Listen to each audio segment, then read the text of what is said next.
nè tòng phỏ này mà lấy kiếm bùa này tôi vẽ bớt lại này té mạch thế này nhưng cho lớp lại bóng bán à nhưng xịp lại bóng rồi nhưng cảnh mà vinh mà mẹ ná này thẹp mà đang tiền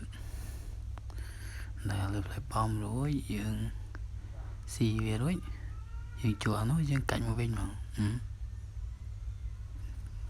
chồm theo mà trẻ nhưng bật này vinh rồi xì rồi xì hãy dương bắn nó lên mà ngầu thẹp mà cho mà theo mà giá này thứ 4 xì rồi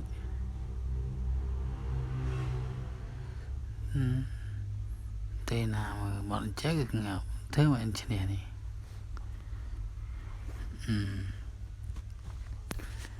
cà phê pearl đó này lẹ trên này tụi bố những công xì cho nó đối nhưng mà này mọi người riêng xì rồi nhưng là mà lớn làm bật trẻ soi lên là một ngày